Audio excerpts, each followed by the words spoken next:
नमस्कार। कोरोना से जुड़े इस खास शो अफवाह बनाम हकीकत में आपका स्वागत है। मैं हूं अदिति राजपूत। इस शो में हम आपको कोरोना से जुड़ी नई नई जानकारियां आप तक पहुंचाते हैं और आज की खास मेहमान हमारी news maker of the day हैं doctor Ishita Dwivedi, assistant professor of cardiology हैं। Lenox Hill hospital Northwell New York से हमारे साथ जुड़ने जा रही हैं।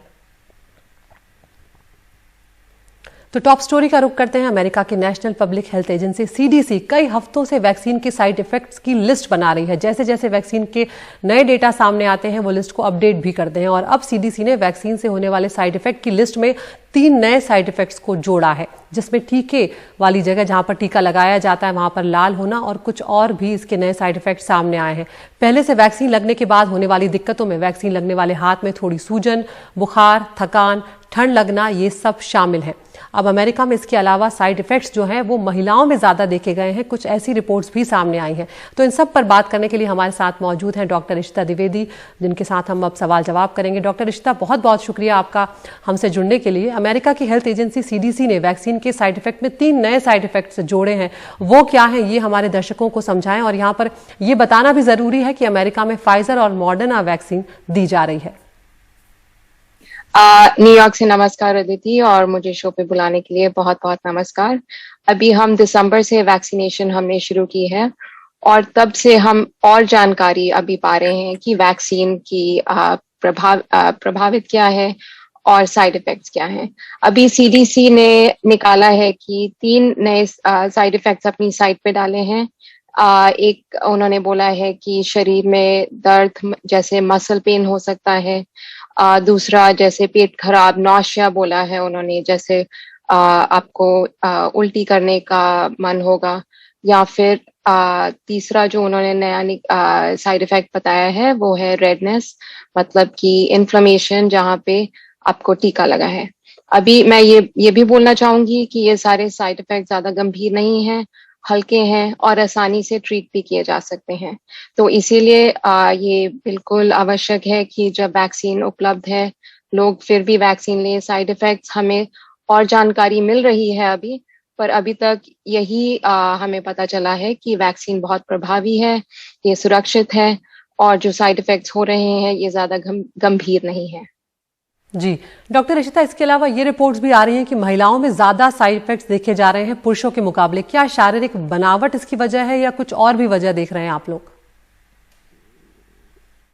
जी अदिति, अभी थोड़ा बहुत जो डेटा हमें मिल रहा है, जैसे फरवरी में कुछ स्टडीज पब्लिश हुई थी जिसमें देखा गया था कि ज्यादातर जो गंभीर साइड इफेक्ट्स हैं वो महिलाओं में हो रहे हैं और जो ओवरऑल भी साइड इफेक्ट्स हम देख रहे हैं ये भी ज्यादा महिलाओं में है।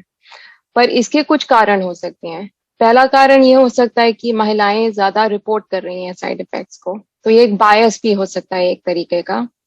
तो दूसरा कारण ये भी हो सकता है कि महिलाओं का जो शरीर है वो छोटा होता है, वजन भी कम होता है, तो इसके कारण जो महिला और पुरुष का शरीर होता है ये अलग तरह से काम करता है और वजन की का भी डिफरेंस हो जाता है। तो इसके कारण भी पॉसिबल है कि ये साइड इफेक्ट्स में हम डिफरेंस देख रहे हैं, पर अभी हमें ज्यादा स्टडीज करनी पड़ेंगी।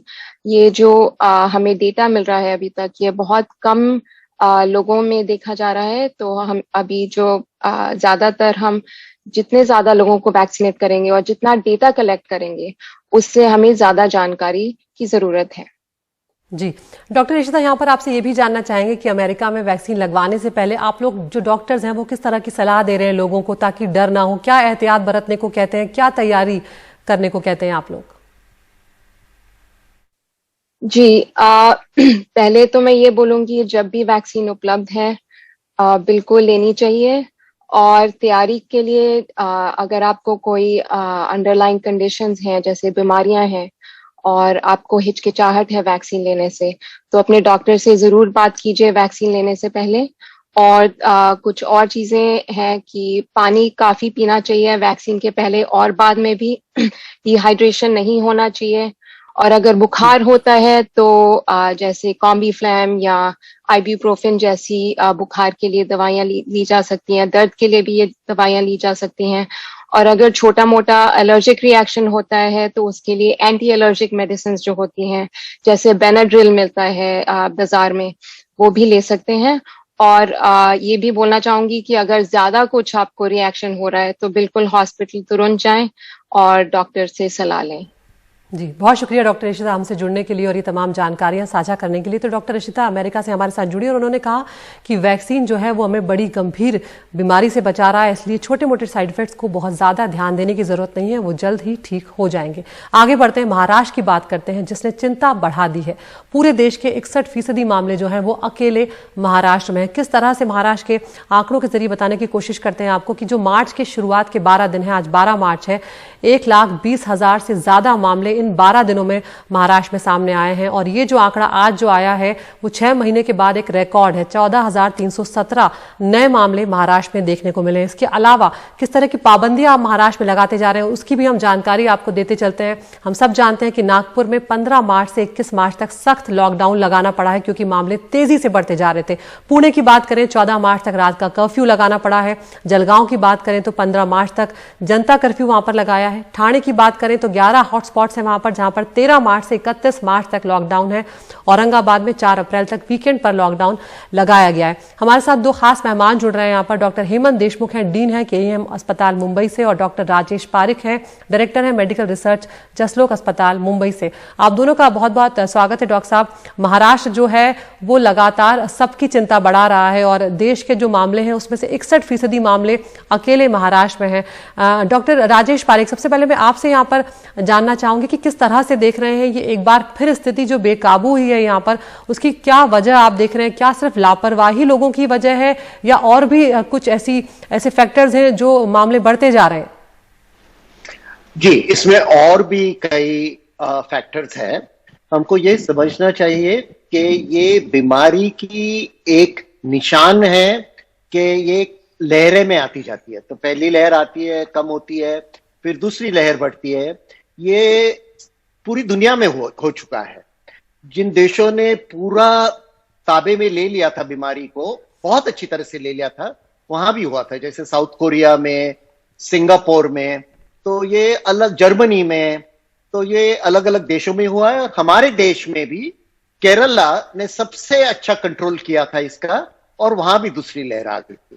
तो इस समय दूसरी लहरें आ रही हैं, लेकिन अगर हम इतिहास में देखेंगे तो 100 साल पहले जो फ्लू की बड़ी पेंडेमिक हुई थी, इससे तो 100 बार सीरियस थी, वहां भी 3 लहरें आई थी। पहली लहर आके समाप्त हो गई थी और थोड़े हफ्तों के बाद जो दूसरी लहर आई वो पहले लहर से बहुत ही बड़ी लहर थी, और उसके बाद तीसरी लहर आई, वो भी पहले लहर से बड़ी थी, दूसरी से छोटी थी। तो ये बीमारी में क्या होता है, वायरस म्यूटेट होते जाता है और वो एक बड़ा फैक्टर रहता है, और उसके अलावा जैसे आपने बताया दूसरे फैक्टर्स भी होते हैं। बिल्कुल। डॉक्टर हेमंत देशमुख, आपसे यहाँ पर हम जानना चाहेंगे कि अब जो मरीज आ रहे हैं, क्योंकि एक बार फिर से मामले जब बढ़ रहे हैं, तो क्या इनमें कुछ अलग तरह के लक्षण आप देख रहे हैं? क्या कोई ऐसी चीज है जो आप हमारे दर्शकों के साथ साझा करना चाहते हैं, क्योंकि कई मरीजों को आप लोग देख रहे हैं लगातार? इस बंबई शहर में जब इन मरीजों की आंकड़े बढ़ रही है, उसका मतलब ऐसे होता है कि माइल्ड टू मॉडरेट सिम्टम्स वाले मरीज ज्यादा आ रहे हैं यहाँ, और क्रिटिकल इलनेस लेके काफी कम पेशेंट आते हैं। लेकिन क्रिटिकल इलनेस भी कुछ मामूली लोगों में नहीं, लेकिन कोमॉर्बिड कंडीशन जिसमें होती है, वो लोग कोमॉर्बिड कंडीशन प्लस कोविड के सिम्टम्स, सीरियस सिम्टम्स लेके आ रहे हैं।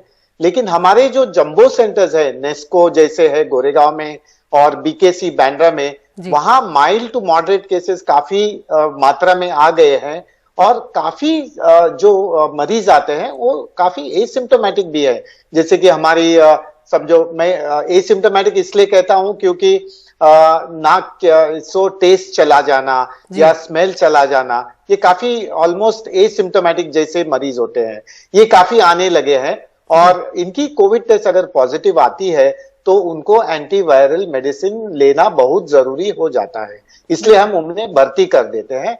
ऑलमोस्ट 30 से 40% लोग इस एसिम्टोमेटिक और माइल्ड सिम्टोमेटिक के साथ कोविड सेंटर्स में आ रहे हैं। जी, डॉक्टर राजेश, यहाँ पर आपसे ये भी जानना चाहूंगी कि आपने वायरस की म्यूटेशन की बात यहाँ पर की है। हमने देखा था कि महाराष्ट्र में वायरस का कुछ नया म्यूटेशन जो है वो देखने को मिला था। क्या वो जो म्यूटेट हुआ था वायरस, वो वहां पर बढ़े हैं मामले, या उसको पकड़ लिया गया है और वहां वो बहुत ज्यादा तेजी से नहीं फैला वो? जी, उसके लिए क्या करना पड़ता है कि सिर्फ कोविड-19 की जो आरटीपीसीआर टेस्ट है उससे ये पता नहीं चलता है। उसके लिए जेनेटिक टेस्टिंग करनी पड़ती है, और वो जो जेनेटिक टेस्टिंग होती है वो उसको टाइम लगता है और वो कई सेंटर में ही होती है। तो जब सब पेशेंट्स के सैंपल का जीनोम एनालिसिस हो जाएगा तो उसके बाद हमको पता चलेगा कि ये जो म्यूटेशन है उसके वजह से कितना बढ़ रहा है। हमको ये भी समझना चाहिए कि वायरस हमेशा म्यूटेट होते जाता है। वो वायरस की नेचर है कि वो म्यूटेट होते जाएगा, लेकिन वो म्यूटेशन का कितना असर पड़ रहा है इसके ऊपर, वो सिर्फ जेनेटिक एनालिसिस जब होगा उसके बाद हमें पता चलेगा। बिल्कुल। डॉक्टर हेमंत देशमुख, आपसे यहाँ पर ये समझना चाहूंगी कि ये जो हम अभी कुछ आंकड़े भी दिखा रहे थे कि किस तरह से अलग अलग जगहों पर अब महाराष्ट्र में लॉकडाउन लगाना पड़ रहा है, कई तरह की पाबंदियां लगानी पड़ रही है। क्या आपको लग रहा है कि ये जो अभी फिलहाल सख्ती की जा रही है इतनी काफी है, इससे कुछ हद तक मामलों पर काबू पाया जा सकेगा, या आपको लगता है कि कुछ और कदम भी उठाए जाने चाहिए? अभी तो काफी डिस्ट्रिक्ट में, महाराष्ट्र के काफी डिस्ट्रिक्ट में अगर कर्फ्यू जैसे कुछ इंतजाम करने पड़ रहे हैं या लॉकडाउन करने पड़ रहे हैं, तो इस बीमारी को कम करने के लिए यानी हमको ये चेन ब्रेक करनी पड़ती है कि ट्रांसमिशन की जो चेन होती है वो ब्रेक करनी होती है। और ट्रांसमिशन ब्रेक करने के लिए ये कई पाबंदियां लगानी जरूरी होती है, जैसे कि मैरिज हॉल्स हो या सिनेमा हॉल्स हो जहां 50 से ज्यादा लोग इकट्ठा हो, या पार्टीज हो, या आप समझो रेस्टोरेंट में जहां ज्यादा पार्टीज चलती है वहां 50 से ज्यादा लोग नहीं लेकिन 25 से ज्यादा अगर लोग होते हैं तो वहीं भी पाबंदी लगानी जरूरी पड़ने वाली है। अगर कोविड अप्रोप्रिएट बिहेवियर कोई हमारी जनता नहीं करती है तो पाबंदी लगने की काफी संभावना है। और हम ऐसा भी करने सोच रहे हैं कि इस यस्टरडे की आंकड़ों के साथ अगर 1,500 केसेस एक्टिव हम डिटेक्ट करते हैं तो ये आंकड़े कल 3,000 भी हो सकते हैं। उसी लिए पाबंदी लगाना काफी जरूरी हो गया है। बिल्कुल, बहुत शुक्रिया डॉक्टर हेमंत देशमुख और डॉक्टर राजेश पारिक, आप दोनों हमसे जुड़े और ये महत्वपूर्ण जानकारियां साझा की। तो सिर्फ महाराष्ट्र ही नहीं, पूरे देश के लोगों को भी ये समझना होगा कि कोरोना अभी गया नहीं, और अगर हम पाबंदियां जो है वो नहीं चाहते हैं तो कम से कम हमें एहतियात पूरी तरह से, ठीक तरह से बरतनी होगी। एक छोटे से ब्रेक के लिए यहाँ पर रुक रहे हैं, उसके बाद आपके भेजे सवालों के जवाब जानेंगे।